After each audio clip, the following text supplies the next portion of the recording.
Welcome to the studio. How are you doing today? 1 second. We are bringing him in from Outtake AI. We will give you a little background. How you doing? Big news this week. What's going on?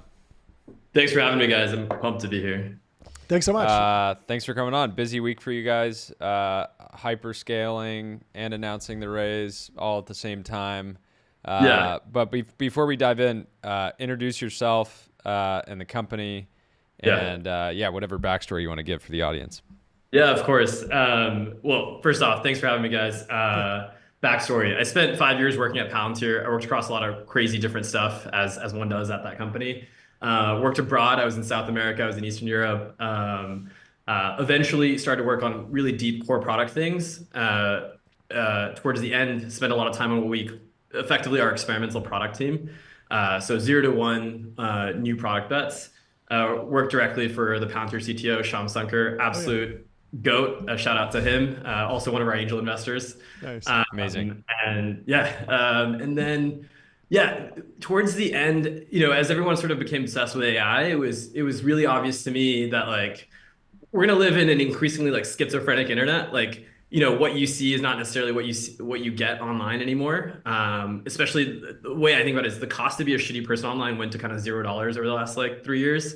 You got infinite text, infinite images. That stuff is awesome, super creative. Just obviously there's bad people out there that are going to misuse it. And I wanted to do something about that. And that's really what Outtake is focused on. We try to preserve authenticity, identity online. Go deeper there. Who are the kind of companies that you're working with today and will be working with? I'm sure some you can share, some you can't, et cetera. Yeah, it's funny. In cybersecurity, there's this there's a lot of sensitivity around what you can and cannot share. But we've been lucky to work with phenomenal places OpenAI is one of our favorite customers. Really pushed us when you think about the kinds of cybersecurity threats that they might be dealing with. Really, anyone that has a brand big enough to really matter is a brand that can be misused, right? So a fun side effect for us as a company is our customers are intrinsically people that matter because they're the ones whose names and brands are being misused to manipulate people, right? Yeah. Can you talk about so I feel like everybody's been aware of this threat around AI impersonation. Some of these voice models, even video models at some point are getting so advanced that it's becoming a big threat. Can you talk about it feels like we haven't faced Armageddon yet, but I'm sure I'm sure part of that is the work that you guys are doing and the work that these foundation models are doing. So can you talk about what's actually happening in the market? Because I have the sense that you see this tip of the iceberg where you're getting spam on iMessage, or you're getting email spam, or you're getting some phishing attempt, et cetera. But what is the work? What is all the work that's going into this to make sure that you're only seeing that tip of the iceberg, right? It doesn't feel like we're completely flooded yet, but this thing, this kind of phenomena is scaling. Yeah, to your point, I hope we never see Armageddon. I think there's this gradient of sophistication, as you pointed out, where the average consumer deals with spam texts, maybe some shitty emails, and certainly, hopefully not people have talked about the idea that your dad is giving you a deep fake voice call and whatnot, but we haven't necessarily seen that, right? Interestingly, a lot of the attacks, on the other end of sophistication are actually really targeting enterprises, right? And it kind of makes sense. It's that's where the money, that's where the data is. And so what we are seeing is the quality and volume of, let's say, inbound email phishing attacks has gone up considerably. And this just goes back to the idea of the cost to do that dropped a lot, right? And so enterprises are dealing with an absolute flood of attacks at the moment. And then there's a variety of attacks, right? So there's there's the good old email security stuff we just mentioned. There's just a lot of stuff around social engineering generally, right? It's here, let me throw together a fake website and then use that to DM people to send emails via that. Or let me just get the customers of that company. Let's say I'm going to use a random name that's not connected to us. Let's say it's I don't know, the Bank of Canada in some way, right? It has a website that's going to now be used to scam Canadian citizens in some way. The sophistication is really one phrase that I always come back to is It's not only that grandmothers are the ones being scammed, it's actually grandmothers can become scammers now. And it's because, right, because it's like, it's just easier than ever. And that's actually the real issue. It's like, sometimes people talk about large language models and they're like, oh, like it could teach someone how to like clone smallpox. And it's like, yeah, dude, sure, it maybe, but like, it could immediately today tell you how to, pen test someone's website and try to get into it. And so it's just like the barrier to entry is just so much lower than it used to be for all sorts of cybersecurity attacks. Yeah. And that's been. Can you talk about like the scale of some of these like phishing things? Like when I think about like everybody's in tech is used to getting like Coinbase style phishing, like, hey, give us a call, like you had some issue, and I just think about like, okay, if that works 1 out of 1,000 times, it's the best business ever. It's the best business ever. Like is part of the reason that like this sort of these issues are scaling so rapidly is just because it's super profitable. Yeah. Yeah, I mean, the like one way to think about it is we've all seen the tremendous growth of like AI outbound companies, right? They've done really well. It doesn't take a leap of the imagination to understand that like that same sort of like well-intended outbound can be misused, right? And so maybe one way to like paint an idea of volume is like just as the volume of AI outbound has increased on like legitimate use cases, where I'm sure you and I both deal with a ton of LinkedIn inbound or email inbound. It's basically been one for one on sort of the darker side of it as well. What about the stuff you guys are doing with creators? I know in the announcement you said that you guys are working with SciComm, the team behind Human Lab. What are you seeing creators dealing with in terms of impersonation as these models have advanced? I mean, creators were some of our first customers, right? And it's actually because they were the first ones to feel the pain. I mean, to some degree, maybe you guys deal with this, right? Someone might make a fake handle of your account, It's happened, fake versions of your profiles. Yeah. There's a lot of value in impersonating you guys, whether it's a financial endorsement, a startup endorsement, just pretending to be you for recruiting and something. Basically the creators were the first ones to hit because they were the most chronically online, right? Is the short answer there. And in the early days, when the models needed more data to train on, they were also the ones that had the most data available. I think what was really fascinating for us as a company is, especially since almost the whole team came from Palantir, we had a lot of reps at selling to large enterprises, government, in incredibly secure environments.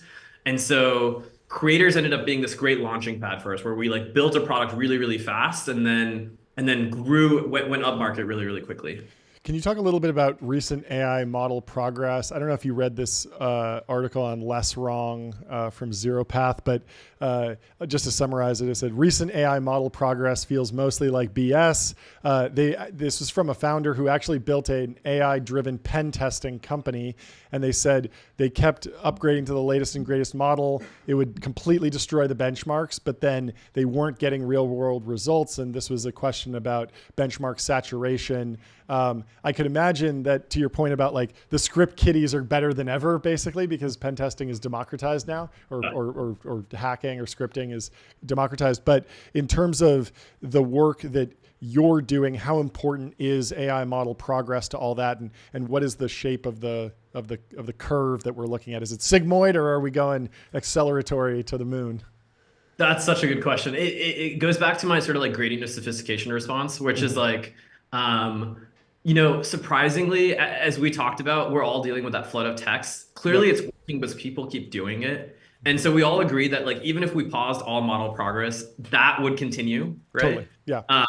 And so my general take is like the models are already at a point where they're having serious social engineering attack effects. Now, as you go up that gradient of sophistication, for example, the pen testing founder, he might have a very legitimate argument where it's like, hey, sure, there's all this hype around progress, but I don't actually see a model being able to autonomously hack a website, because maybe that's at the further end of the sophistication. But I guess my claim is that like, it's something like 85% of critical data breaches happen because of social engineering attacks. It's almost like machines are easy to secure these days. Like there's a massive multi-billion-dollar industry that is all of cybersecurity that focuses on that. I think one of the big contrarian things about Outtake was really two things. It was like, one, hey, if machines are pretty secure, let's actually focus on securing the humans. And then two, traditionally, enterprises will like stop at securing themselves, right? So they'll say, "Hey, I have my corporate perimeter, and then my VPN and everything, and there is really buttoned up, and that's great." Mhm. Historically, cybersecurity companies have been kind of, I think, gun shy of stepping outside their perimeter and saying, "Hey, no, I'm going to go search for threats out in the world, like arbitrary websites, social media, wherever it is, and we're going to go look for those threats and proactively tackle that." That's intrinsically difficult because you're trying to influence the thing that it's not part of your org. Yeah. Our ability to like do that and actually do the really hard work to get there is really what helped us stand out. Is the only answer for a bad guy with an LLM a good guy with an LLM? And what I mean by that is that Yeah. CAPTCHAs are not Yes. Oh my God. they're deterministic Yeah. essentially, and yet they can thwart a non-deterministic attack from an AI. You could imagine ARC AGI puzzles becoming the next CAPTCHA, Totally. or in your view, do we need just to stay? Is it a probabilistic on probabilistic combat from here on out? I love this question. Okay, so yeah, one of my biggest anxieties is that like generally, to your point, captchas are broken, right? Yep. Which like, hey, we passed the Turing test a while ago. For some reason, we just blew past that and don't talk about it enough. It's crazy. We all are blowing past what effectively was the like modern version of the Turing test, which is just captchas. Yeah. And like, there's clearly, in my opinion, not enough panic about this, which is why I was so pumped to tackle this 2 years ago. Yeah. And we spent a lot of time thinking about this. Anyway, to get to your actual question of like probabilistic versus probabilistic, I think there's a few answers.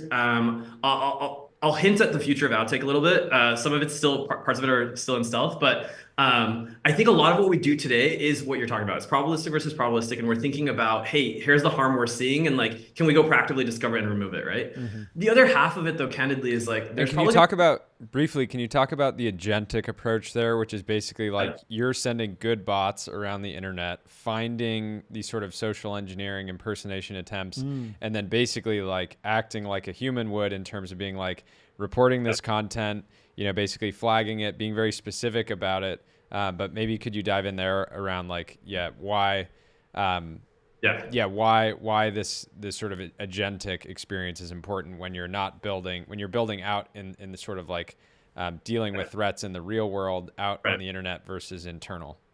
Yeah, excellent point. I think like the one of the other reasons that I was so excited to take a bet on this space is candidly, this whole space is full of a graveyard of companies that were services companies, right? So like it intrinsically was a task so difficult that only humans can do it. Meaning, let's say we're protecting again the Canadian bank. You need to have an ability to go like proactively search for every place that you think the threat might emerge. You need to be able to adapt to the idea, like let's say that bank sells mortgages in the summer, right? The search terms that you use to find the scams that might occur, because now they might be mortgage scams, need to adapt for the season, right? Now, you and I as humans can get to that pretty quickly. Historically, models were not going to just like infer the season and then figure out the like latest trending scam for this particular customer, right? We are able to do that, right? And so it's like having agents that are thoughtful about how search occurs from period to period really, really matters. The other thing is deciding what is considered harmful for that particular customer. Like, there's a lot of nuance there by company. I mean, celebrities is a great example, right? Where it's like there's fan pages, you don't want to remove that stuff.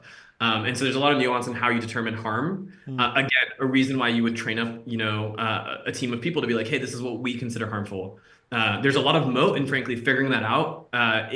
When you use Outtake's product, there's an aspect where our users effectively train our models to explain what they consider risky.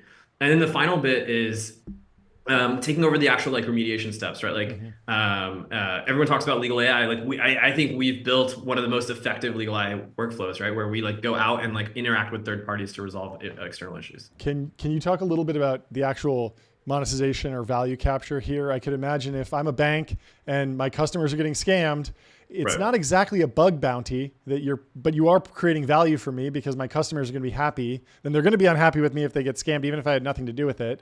If you go out and shut one of these rings down, how are you getting compensated? It's a great question. The way we think about it is tradition. So I guess good for us. The customers were thinking about these problems, right? They were just at a relatively lower volume historically, right? So like if you look at the chart of like sort of digital attacks happening on let's say social media, websites, et cetera, it sort of like is flat, flat, flat. And then like 2022, 2023, it like starts to go exponential, right? We were, positioned ourselves well. We saw where the puck was going and said, okay, great. All the people that were already managing that low level of attacks, I mean, they existed. They just were a cobbled together team of like cybersecurity analysts and occasionally lawyers. And every large organization had someone thinking about it. Yep. But they could sort of manage the 1 to 10 attacks a week, right? They were expensive though, because they're, very, very high, like hourly wages for these folks. And so when the volume spikes, it becomes untenable to use that old system. And then it became really clear that Outtake could step in. And so to your point about value capture, it really became a question of like, hey, you would be trying to manage this. You would be trying to have these folks work like 24/7. They obviously can't do that nor want to, candidly. And / you wouldn't be able to afford it. So let Outtake come in, do a 10x better solution at 1/10 the cost. And this is a really good deal for everyone involved. Can you talk about, we had Ashke on, chief architect at Palantir. Yesterday, we were talking about the sort of forward deployed meme. Have you taken anything from that approach? You obviously were a forward deployed engineer all over the world. Do you end up talking to these big platforms and they say like, can you guys please come and just post up in our office for a week and figure this out? Or is it, less intensive than that? No, I think the forward deployed meme is there's a lot of truth to it. The reality is if you want to go do something meaningful, you need to go sit by the customer and like make it happen, right? I mean, a lot of our best product insights have happened because like me or another engineer were actually on site and said, okay, like here's how we thought you were doing it, but in actuality, you need to do it this way. Forward deployed engineering, huge fan. Love it. You got anything else? This is great. Yeah, I wanted to know a little bit about like mechanically, how do you shut down a ring of scammers? I remember reading this book about Paul LaRue. I don't know if you're familiar with this guy. It's called The Mastermind. People think he might have created Bitcoin. And back in like 2004 or something, he was, those like spam emails you get that are like, oh, magical pill, pill mill stuff. He was the one sending all of those. And he leveled up so high that he would get a website shut down, instantly spin up a new website. But then he went even further and bought a registrar so that he could register like new domains for free. And you couldn't shut him down at the registrar level, not just like he had his own like TLD basically. It was crazy. And so some of these like rings are extremely sophisticated. Is there a moment when you transition from, okay, my AI agent is just like sending a little cease and desist to, okay, we're getting in touch with like the authorities on this one because we discovered like, a major organization here? Yeah. Okay. I have to be careful about what I can share publicly. Sure.